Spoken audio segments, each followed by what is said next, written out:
A ceia do Senhor. A ceia do Senhor é uma participação nos emblemas do corpo e do sangue de Jesus, como expressão de fé nele, nosso Senhor e Salvador. Nesta experiência de comunhão, Cristo está presente para encontrar-se com o seu povo e fortalecê-lo, participando da ceia, proclamando alegremente a morte do Senhor até que ele volte.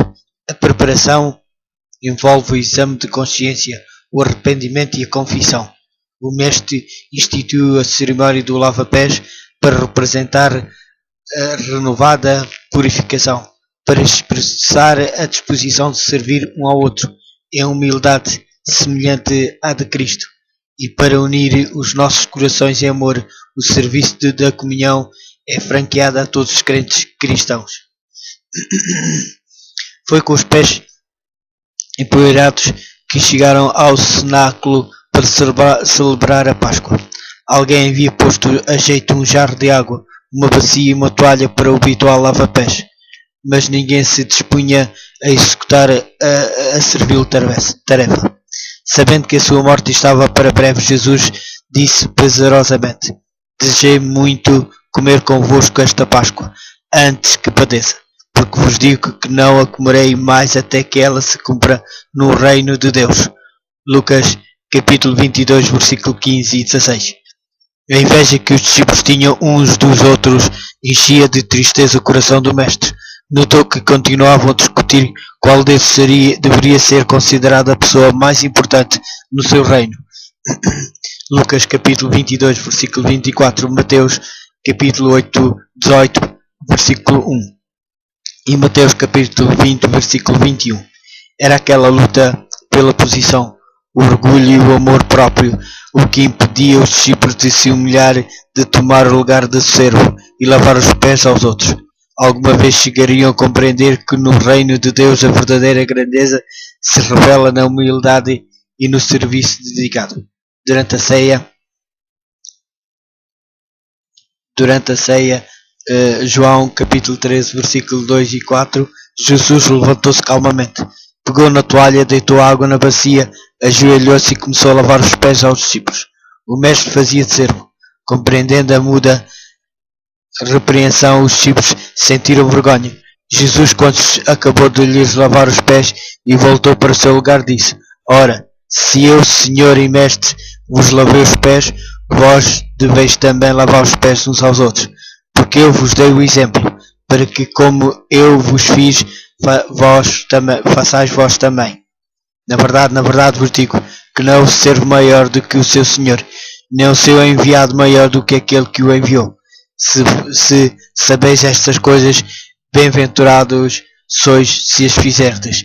João capítulo 13, versículo 14 ao 17. Jesus instituiu então, em vez da Páscoa, o serviço que deveria comemorar o seu grande sacrifício, a ceia do Senhor. Pegou no pão sem fermento e, abençoando-o, o partiu e o deu aos discípulos, dizendo: tomai, comei, isto é o meu corpo, que é partido por vós, fazei isto em memória de mim. Então tomou o cálice de bênção e, dando graças, deu-lhe, dizendo: bebei dele todos, porque isto é o meu sangue, o sangue do Novo Testamento, que é derramado por muitos para a remissão dos pecados.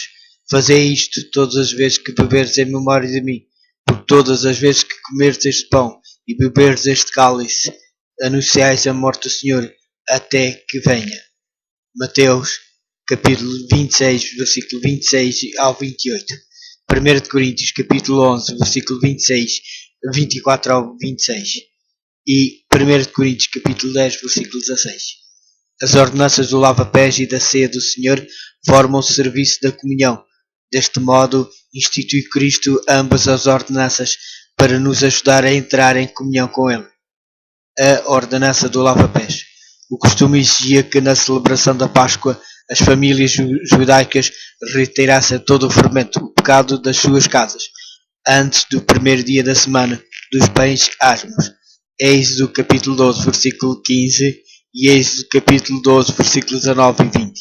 Assim os crentes devem confessar e arrepender-se de todo o pecado, incluindo o orgulho, a rivalidade, a inveja, os sentimentos de rancor e o egoísmo.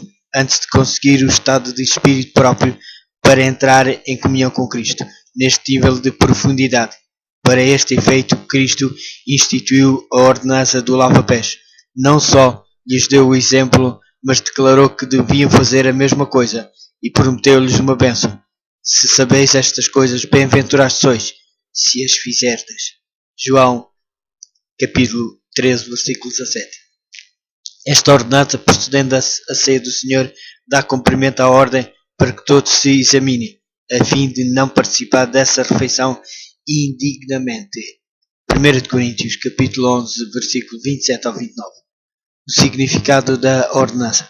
Esta ordenança revela alguma coisa tanto da missão de Cristo como da experiência dos participantes. Um memorial da humilhação de Cristo. A ordenança do lava-pés comemora a humilhação de Cristo na sua encarnação e vida de serviço. Embora tivesse uma posição ao lado do Pai, rodeado de glória celestial, aniquilou-se a si mesmo, tomando a forma de servo, fazendo-se semelhante aos homens. Filipenses, capítulo 2, versículo 7.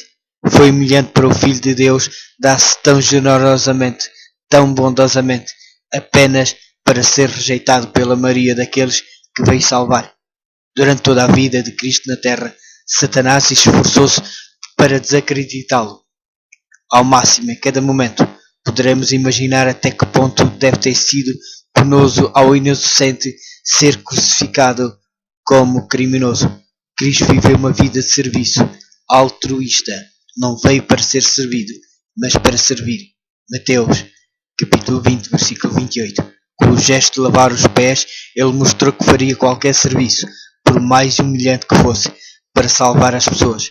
Assim, impressionou ele a mente dos seus seguidores com uma vida de serviço e humildade. Fazendo desta cerimónia de preparação uma ordenança, Cristo quis levar os crentes a um estado de sensibilidade e amor que os movesse a servir os outros. Esta ordenança anima aqueles que refletem no seu significado a tratar os outros com humildade e simpatia. Seguindo Cristo no lava-pés, professamos o seu espírito, servimos uns aos outros pelo amor. Gálatas, capítulo 5, versículo 13. Ainda que a participação neste serviço seja humilhante, está longe de ser degradante.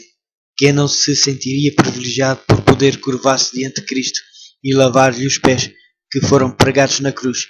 Jesus disse: quando fizeste a um destes meus pequeninos irmãos, a mim o fizestes.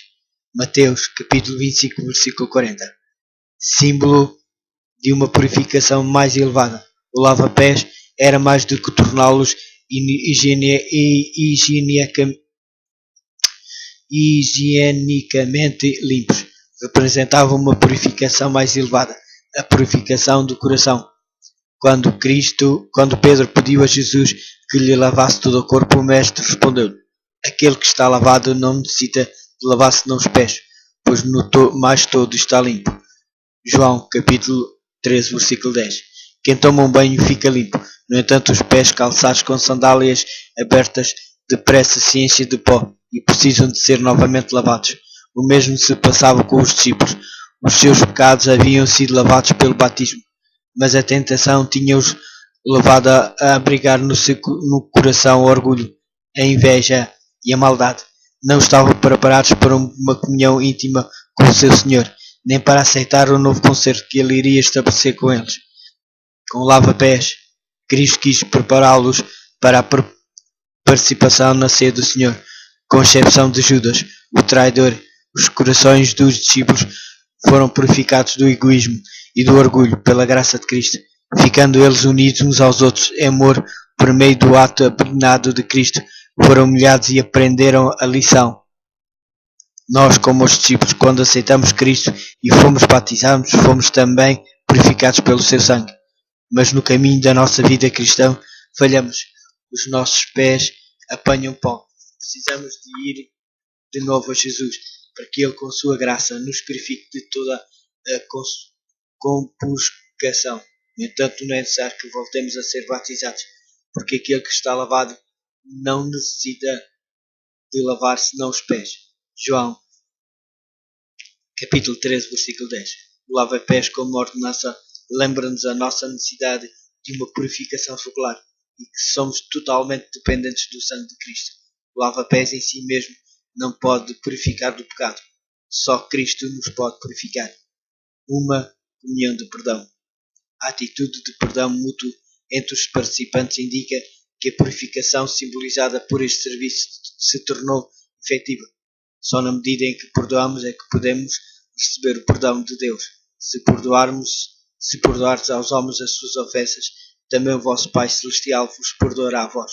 Se porém não perdoardes aos homens as suas ofensas, também o vosso Pai Celestial não vos perdoará as vossas ofensas. Mateus capítulo 6, versículo 14 e 15. Jesus disse: Vós deveis também lavar os pés uns aos outros. João capítulo 13, versículo 14. Precisamos de estar dispostos a lavar os pés de outra pessoa e também a consentir que nos lavem os pés. Neste último caso, admitimos a nossa necessidade de ajuda espiritual. Concluído, o serviço à nossa fé garante-nos que estamos limpos, porque os nossos pecados foram lavados. Porquê? Por Cristo. Mas são irmãos crentes que nos ministram os símbolos do ministério de Cristo, pelo que este serviço se transforma numa comunhão de perdão, uma comunhão com Cristo e com os crentes. Este serviço do lava-pés demonstra o amor de Cristo pelos seus seguidores até ao fim. João, capítulo 13, versículo. Quando Pedro respondeu, recusou que Cristo lhe lavasse os pés, o mestre argumentou: se eu não te lavar os pés, não tens parte comigo. Não havendo purificação, não há comunhão. Os que desejem continuar a comunhão com Cristo terão de participar nesta ordenança. Na mesma tarde, Jesus disse: um novo mandamento vos dou, que vos ameis uns aos outros, como eu vos amei a vós, que também vós uns aos outros vos amei. A mensagem da ordenança é clara: servi-vos uns aos outros pelo amor. Gálatas, capítulo 5, versículo 13. Ter esta espécie de amor significa ceder o melhor lugar ao nosso vizinho, considerando os outros superiores a nós mesmos. Filipenses, capítulo 2, versículo 3. Ela ordena que amemos aqueles que têm uma opinião diferente da nossa. Não consente que guardemos sentimentos de supremacia ou parcialidade. O nosso estilo de vida deverá refletir o amor aos crentes, nossos irmãos, ajoelhando diante deles e lavando-lhe os pés, regozijemos de poder viver com eles na eternidade. Todos os que seguem o exemplo de Cristo nesta ordenança sentirão de certo modo o que significa amar como Cristo amou. E esse amor pode ser um poderoso testemunho. Certo monge budista pediu uma vez ao missionário que lhe sugerisse uma cena que representasse o cristianismo. Os artistas deviam decorar uma sala nos terrenos do mosteiro com frescos e relevos que descrevessem as principais religiões. Depois de alguma reflexão, o missionário começou a ler-lhe o capítulo 13 de João. O monge não disse nada enquanto eu lia, conta o missionário, mas senti uma calma e ao mesmo tempo uma força estranha e assustadora durante a descrição da cena em que Jesus lava os pés aos discípulos. Naquela civilização, falar em público de qualquer coisa que tivesse que ver com os pés era considerado de muito mau gosto. Quando terminei a leitura, houve um momento de silêncio. Ele olhou-me incrédulo e perguntou: quer você dizer que o fundador da sua religião lavou os pés dos alunos? Sim, repliquei. Aquele rosto de lua cheia, com as sobrancelhas e cabeça rapadas, que habitualmente se mantinha sereno, que expôs e escandalizou-se. E surpreendido, perder a fala, e eu também, engoli várias vezes em seco. Ficámos ambos absortos na imaginação da cena, enquanto eu fixava a incredulidade estampada naquele rosto. Transformou-se em temor reverente. Jesus, o fundador do cristianismo, tinha tocado e lavado os pés sujos de pescadores. Passados uns momentos, recuperou o domínio de si mesmo e pôs-se pé. Agora é que estou a compreender a essência do cristianismo.